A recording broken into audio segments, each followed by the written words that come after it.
क्या आपको भी आर्म होल का शेप देने में प्रॉब्लम आती है, या फिर आपका बाजू बड़ा हो जाता है, आर्म होल छोटा हो जाता है, या आर्म होल बड़ा हो जाता है, या फिर आप प्रॉपर तरीके से शेप नहीं दे पाते हो?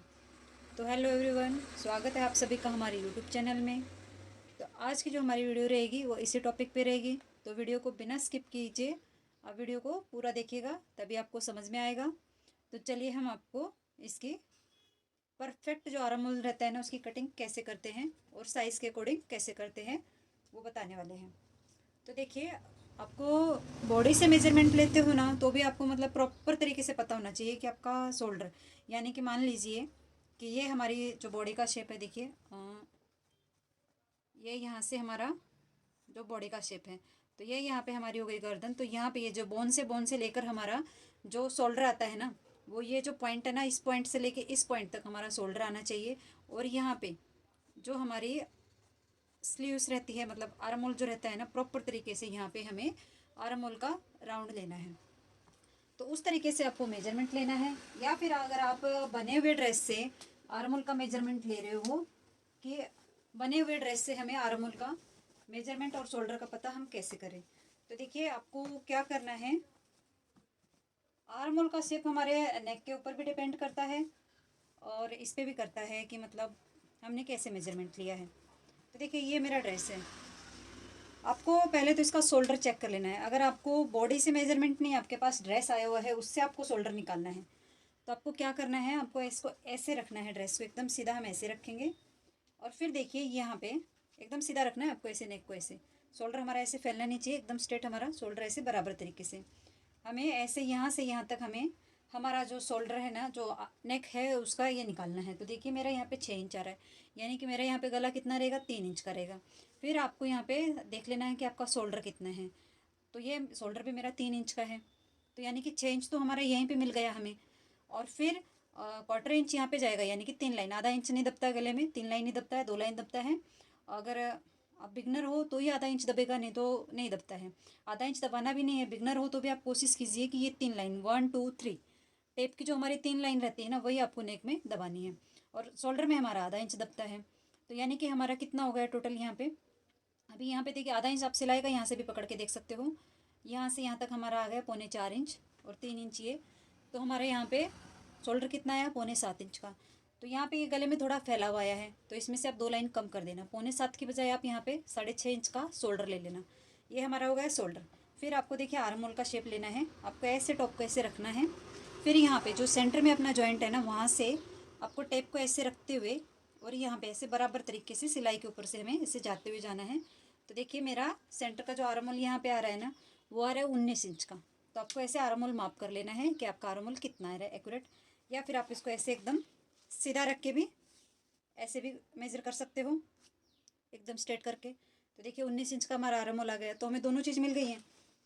दूसरा ये रहता है कि आर्म होल का जब शेप हमारा बिगड़ता है ना, तो यहाँ पे देखिए बहुत से लोग क्या रहते हैं कि यहाँ पे उनका ये सीधा नहीं आता है। आपको सेंटर का जितना भी आपका आर्म होल है ना, शोल्डर से लेके सेंटर तक आपका आर्म होल सीधा आना चाहिए, उसके बाद ही आपका शेप आता है। तो चलिए हम आपको आगे की वीडियो में बताते हैं कि हमें कैसे लेना है। ये हमने मेजरमेंट के अकॉर्डिंग, मतलब ड्रेस मेजरमेंट के अकॉर्डिंग आपको बता दिया है। अभी दूसरा देखिए, बैक साइड से भी मैं आपको दिखाती हूँ। ये जो शोल्डर है ना, वो डिपेंड हमारा किस पे करेगा, नेक के ऊपर भी करेगा। नेक अगर आपका 0 मतलब आधा इंच से लेके 1 इंच से लेके आपका 3 4 इंच तक भी जाता है ना, तो भी आपका पैक नेक में ही काउंट होता है। फिर 4 इंच के बाद जब हमारा गला स्टार्ट होता है ना, 5 इंच वाला, तो उसमें से हमें माइनस करते हुए जाना है। बाकी तो हमारा उतना ही रहेगा। अगर आपका 1 इंच का या 2 इंच का गला है ना, तो आपको उसमें प्लस करना रहेगा। 3 और 4 इंच का रहेगा तो आपको शोल्डर उतने का उतना ही रखना है, और उससे अगर आपका आगे जाता है तो उसमें माइनस करना है। तो कितना माइनस करना है वो हम आगे जानेंगे। तो देखिए अभी ये जो मेरा मेजरमेंट है, यहाँ पे मैं बता देती हूँ कि 36.5 इंच हमारा यहाँ पे चेस्ट है। इसमें हमें लूजिंग ऐड करना है, लूजिंग हम 3 इंच का ऐड करेंगे, तो कितना होगा 39.5 इंच। कमर हमारी लूजिंग के साथ में ही हमने ली हुई है 32 इंच की। हिप हमारा 39 है, उसमें भी हमने कोई लूजिंग ऐड नहीं करनी है, हिप भी आपको बराबर ही लेना है, हिप में भी कोई लूजिंग ऐड नहीं करनी रहती है। तो देखिए ये हमारे मेजरमेंट आ गए हैं। और जो हमारा शोल्डर है वो 14.5 इंच का है, और आर्म होल जो है वो 16.5 इंच का है। पीछे का गला हमारा पैक है, सॉरी 5 इंच का है, तो पैक नहीं है, और नई डी पे नहीं पैक है, बीच में हमारा गला है। तो उसमें हमें कितना आर्म होल लेना है और किस हिसाब से हमें शेप देना है, वो हम आज की वीडियो में आपको बताएंगे। तो आपका साइज़ भी कोई भी हो, आप इजी तरीके से आप इसको निकाल सकते हो। तो सबसे पहले देखिए मैं यहाँ पे एक स्ट्रेट लाइन बना देती हूँ। ये मैंने मेरा जो फैब्रिक है ड्रेस का, उसको मैंने मेरे साइज़ के अकॉर्डिंग कटिंग कर ली है पहले ही। पीछे वाला जो फैब्रिक है वो मैंने बड़ा कट किया हुआ है, वो क्यों किया है आगे हम वीडियो में जानेंगे। और ये फ्रंट और बैक दोनों की कटिंग मैं एक साथ कर रही हूँ। तो अगर आपका भी ऐसे इनर का कुछ फैब्रिक हो तो आप अपने साइज़ के रिक्वायरमेंट के अकॉर्डिंग उसको निकाल लीजिएगा, ठीक है। तो आगे देखिए, आगे बढ़ने से पहले अगर अभी तक आपने हमारे चैनल को सब्सक्राइब और लाइक नहीं किया तो प्लीज़ कर लीजिएगा। साथ में बेल आइकन को दबा लीजिएगा ताकि आने वाली हर नई वीडियो की नोटिफिकेशन आपको मिलती रहे। तो देखिए ये हमने एक सीधी लाइन बनाई है। उसके बाद हमें क्या करना है, एक बार तो मान लेते हैं हमने हमारा फुल शोल्डर ले लिया 7.25 इंच का। 14.5 इंच का हमारा शोल्डर है, तो 14.5 का आधा हो गया 7.25 इंच, ठीक है। फिर उसके बाद देखिए हमने क्या करना है, हमें आधा इंच डाउन करना है। आधा इंच डाउन करने के बाद एक स्टैंडर्ड जो साइज़ रहता है ना नेक का, वो रहता है 2.5 इंच का। 2.5 से 2.25 इंच आप रख सकते हो। वहाँ पे हमें इसको ऐसे मिलाना है, ठीक है। ये हमने मिला दिया है। अभी देखिए मैं आपको यहाँ पे एक बात और बता रही हूँ कि हमें मतलब जो पीछे का गला है ना वो 5 इंच है, तो यहाँ पे हम कितना माइनस करेंगे, हम यहाँ पे माइनस करेंगे सिर्फ आधा इंची, यानी कि जो भी हमारा फुल शोल्डर है ना उसमें से हम आधा इंची माइनस करेंगे यहाँ पे। तो मेरा यहाँ पे कितना आ गया, 6.5 से एक लाइन ज़्यादा आ गया है, ठीक है।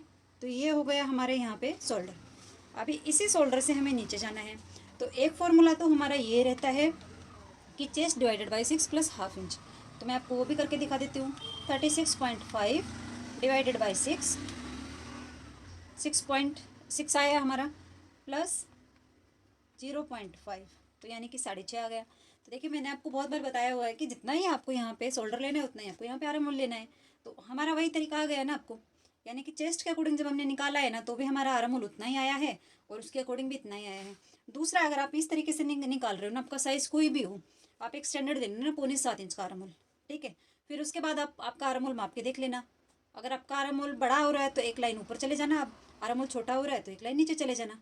तो यही एक सिंपल सा मेथड रहता है जो बिगनर के लिए बहुत कारगर होता है। जैसे जैसे आप मतलब आगे बढ़ते जाओगे ना, आपको अंदाजा आ जाएगा किस साइज़ के अकॉर्डिंग आपको कितना आर्म होल लेना है। सिर्फ बस थोड़ा सा आपको प्रैक्टिस करना रहेगा। तो चलिए हम आगे शुरू करते हैं। तो हमारा आर्म होल कितना आया था, 6.5 इंच का। शोल्डर भी 6.5 इंच, आर्म होल भी 6.5 इंच। अभी इसको यहाँ से हम ऐसे सीधा मिला देते हैं। ये हो गई हमारी चेस्ट वाली लाइन, ठीक है। फिर उसके बाद हमें कमर की मार्किंग करनी है इस लाइन से। कमर की मार्किंग कितने पे करेंगे, 7.5 इंच पे। और हिप की जो मार्किंग करेंगे ना वो 14 इंच पे। ये हमारा स्टैंडर्ड है, ठीक है। आप इस तरीके से ले लेना, आपको कोई भी दिक्कत नहीं आएगी। अगर आप ऊपर से कमर नीचे तक मेजरमेंट नहीं कर रहे हो, वैसे तो हमारा ऊपर से 14.5 पे और फिर नीचे 20.5 इंच पे हमारा ये हिप साइज आता है। बट अगर इस तरीके से आप करोगे ना तो आपको कोई दिक्कत नहीं आएगी। जो आपकी कमर है ना वो एकदम बराबर इसमें आएगी। यहाँ से भी हम सीधी लाइन में ला देंगे। अभी देखिए चेस्ट कितनी थी, चेस्ट थी हमारी 36.5 इंच। उसमें प्लस हम 3 इंच की लूजिंग देंगे, 39.5 इंच। उसको डिवाइडेड बाय 4 करना है, यानी कि उसका चौथा हिस्सा 9.8 इंच। तो यहाँ पे यानी कि हमारी आ गई 9.25 इंच की, ठीक है। फिर आगे हमें क्या करना है, कमर का कोर पार्ट 32 है तो 8 इंच पे मार्किंग करनी है। इसमें हम बैक में डाट डालेंगे तो आधा इंच के लिए एक और मार्किंग करेंगे। हिप है हमारा 39 इंच का, तो यहाँ पे भी हमें 9.25 इंच पे एक मार्किंग करनी है। तो ये हमारी सभी मार्किंग हो गई हैं। इनको हमें ऐसे आपस में मिलाना है, ऐसे और ऐसे। तो ये हमने सीधे वाली स्केल से मिलाया है। अभी आपको क्या करना है, अगर आपका साइज़ हैवी है टमी के यहाँ से, अगर आपका किसी किसी का यहाँ पे हैवी रहता है हिस्सा, तो आपको ये वाली स्केल लेना है। तो देखिए कितना अंतर आएगा अगर इस स्केल से हम मेजरमेंट करेंगे ना। तो यहाँ पे हमारा अंतर 2 सूत का आ रहा है। 2 सूत को अगर हम खोल के देखेंगे ना तो आधा इंच होता है, आधा इंच का डिफरेंस आ गया। अगर आपका साइज़ हैवी है तो आप इसको ऐसे रख के मार्किंग कीजिएगा, प्रॉपर तरीके से आपका साइज़ आएगा, कोई भी कम ज़्यादा नहीं होगा। फिर इसमें हमें 1.5 इंच का मार्जिन देना है यहाँ पे, और यहाँ पे हिप के यहाँ पे 1.25 इंच का 1.25। अभी यहाँ से यहाँ तक जितना है 11 इंच, यहाँ पे भी इतना ही लेना है 11 इंच का। और इसको हमें ऐसे यहाँ पे सीधा मिला देना है। यहाँ पे हुआ है सीधा मिला के। अभी ये जितने भी मार्किंग है इनको भी ऐसे सीधी मिलानी है। अभी आ गए हम हमारे मेन टॉपिक पे, यानी कि हमारा जो आर्म होल है ना उसके ऊपर। अभी यहाँ पे देखिए यहाँ से यहाँ तक हमारा माइनस करने के बाद कितना था, 6.5 इंच। आपको यहाँ पे कितना लेना है नीचे में, आप 6.5 भी ले सकते हो और आप 7 इंच भी ले सकते हो, मतलब आधा इंच बढ़ा के भी ले सकते हो। तो मैंने यहाँ पे 7 इंच लिया है और इसको हमने यहाँ पे ऐसे मिला दिया है। ये मिला के हो गया हमारा। अभी यहाँ पे कितना है ये देख लीजिए आप, यहाँ पे 3 इंच है और यहाँ पे भी 3 इंच है। ये जो 3 इंच है ना, इसको हमें यहाँ पे ऐसे शेप देना है। तो ये हो गया हमारा जो बैक का आर्म होल है ना, उसका शेप। और यहाँ पे हमें 2 सूत नीचे जाना है, यानी कि 2 लाइन, 2 सूत मतलब 2 लाइन। तो ये देखिए, ये हो गया हमारा जो बैक वाला आर्म होल। अभी इसका हमें ऐसे सेंटर लेना है ऐसे करके, और यहाँ पे आपको बैक क्रॉस करना है। परफेक्ट फिटिंग के लिए आपको फ्रंट और बैक क्रॉस लेना पड़ेगा, ये कंपलसरी होता है। एक दो बार आपको ऐसे बोर होगा, मतलब इतना सारा क्या मेजरमेंट लेना, लेकिन जैसे जैसे आप रूटीन में बढ़ोगे ना, आपको आदत हो जाएगी, फिर आपको कुछ भी प्लस माइनस करने की जरूरत ही नहीं रहेगी। सीधा से यहाँ पे बैक क्रॉस लेना है और फ्रंट क्रॉस लेना है, आर्म होल का शेप देना है, बस वहीं पे हमारा पूरा मेथड आ जाएगा और एकदम परफेक्ट आ जाएगा। नहीं यहाँ पे झोल आएगा, एक्स्ट्रा फैब्रिक आएगा, नहीं यहाँ से हमारा गला लूज रहेगा। तो देखिए, मैं यहाँ पे इसको लेके देख रही हूँ, तो मेरा यहाँ पे बैक क्रॉस है 13.5 इंच का, तो यहाँ पे मेरा 7 इंच आ रहा है, यानी कि आधा इंच मेरा सिलाई मार्जिन में चला जाएगा। तो मेरा परफेक्ट है यहाँ पे बैक क्रॉस। फिर फ्रंट क्रॉस, इधर से फ्रंट क्रॉस लेना है। फ्रंट क्रॉस मेरा 11.5, बट आधा इंच हमारा सिलाई मार्जिन में जाएगा, तो मैं 12 इंच ले रही हूँ, यानी कि 6 इंच पे। अभी देखिए, आधा इंच हमारा अंदर की साइड में आ गया ना, यहीं से हमें फ्रंट वाला जो आर्म होल है ना, उसकी गोलाई देनी है। ये आधा इंच अंदर आए यहाँ पे जो हमने फ्रंट क्रॉस लिया था। तो सबसे पहले हम आधा इंच ऐसे सिलाई मार्जिन ऐसे छोड़ते हुए, और जो आर्म होल है ना, उसको मापेंगे कि हमारा बराबर है क्या। तो देखिए, मेरा यहाँ पे आर्म होल बराबर आ रहा है 16.5 इंच का। अभी इधर से ही हमें ऐसे शेप देना है ऐसे, और ये जो पॉइंट है ना, इस पॉइंट पे ऐसे मिला देना है। तो ये जो हो गया है ना, ये हो गया हमारा फ्रंट वाला आर्म होल। ठीक है, तो देखिए यहाँ से यहाँ तक हमारी सीधी लाइन आई ना, जैसे मैंने आपको बताया था कि सेंटर तक, आधे तक अपनी लाइन सीधी आनी चाहिए। फ्रंट क्रॉस भी आ गया, बैक क्रॉस भी आ गया, आर्म होल भी हमारा एकदम बराबर आया है। तो अभी इसी के बेस पे हम कटिंग करते हैं, और फिर पहले तो हम ये इतना हिस्सा कट करते हैं और उसी के साथ में हम बैक वाला जो हिस्सा है ना, उसकी कटिंग करते हुए चलेंगे।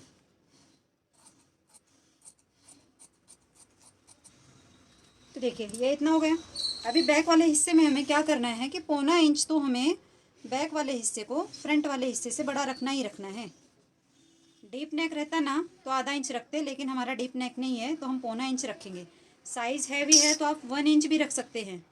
इससे क्या है, हमारा जो शोल्डर की जो फिटिंग है ना, वो एकदम बराबर आती है, क्योंकि हमारे आगे चेस्ट हैवी रहती है, हमारी चेस्ट का ऐसे झुकाव रहता है।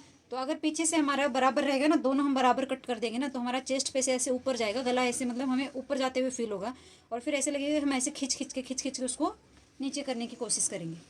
तो ये तरीका है परफेक्ट आर्म होल का शेप देने का, उसकी कटिंग करने का। एकदम ईजी और आसान तरीके से मैंने आपको बताया है। आई होप कि आपको समझ में आया होगा। अगर आपको कोई भी डाउट है ना, तो आप हमें कमेंट करके पूछ सकते हैं, और प्लीज़ यार वीडियो को लाइक ज़रूर कीजिए करो अगर आपको अच्छी लगती है तो। अगर आपको डाउट भी है, या फिर आपको कुछ भी ऐसे लगता है कि आप रॉन्ग बता रहे हो, हमने तो ऐसे देखा है, तो भी आप ऐसे हमें कमेंट करके बता सकते हो। पूरे इसकी हमें पहले बैक पार्ट के अकॉर्डिंग इसकी कटिंग करनी है। ये देखिए, ये हो गई कटिंग। अभी यहाँ पे जो फिटिंग वाले निशान हैं, उनको ऐसे कट कर देंगे, ताकि जब हम फिटिंग करेंगे तो हमारा कट से कट मिले। और यहाँ पे देखिए, जो नेक की चौड़ाई मैं रखने वाली हूँ, वो 3.25 इंच की रखने वाली हूँ, एक स्टैंडर्ड जो हमारा साइज़ रहता है ना, उसके अकॉर्डिंग। ये हो गई हमारे 3.25 इंच की नेक की चौड़ाई। और इसको उठा के हम ऐसे फ्रंट वाला जो हिस्सा है, उसकी भी कटिंग कर देंगे। यहाँ पे ऐसे पॉइंट नहीं बनने देना है। तो देखिए, ये हो गया हमारा फ्रंट और बैक दोनों हिस्सा, और साथ में हम डालेंगे इसमें प्लेट। तो 1.25 इंच तो हमने बढ़ा के रखा था, उसको हमें छोड़ते हुए यहाँ से 10.5 इंच पे एक मार्किंग करेंगे, और 3.5 इंच पे एक मार्किंग करेंगे, और फिर नीचे इसकी लंबाई रखेंगे हम 7.5 इंच की। ये यहाँ पे भी हम 7.5 इंच लेंगे, और इसको ऐसे मिला देंगे। ठीक है, और इन दोनों का हमें ऐसे सेंटर लेना है, और दोनों साइड से हाफ इंच पे मार्किंग करके हमारी जो प्लेट है, उसका यहाँ पे हमें शेप देना है। तो देखिए, ये हमारी बैक में हमने प्लेट डाल दी है। तो ये थी हमारी आज की वीडियो। तो वीडियो अगर पसंद आई है तो वीडियो को लाइक करो। मिलते हैं नेक्स्ट वीडियो में, तब तक के लिए बाय।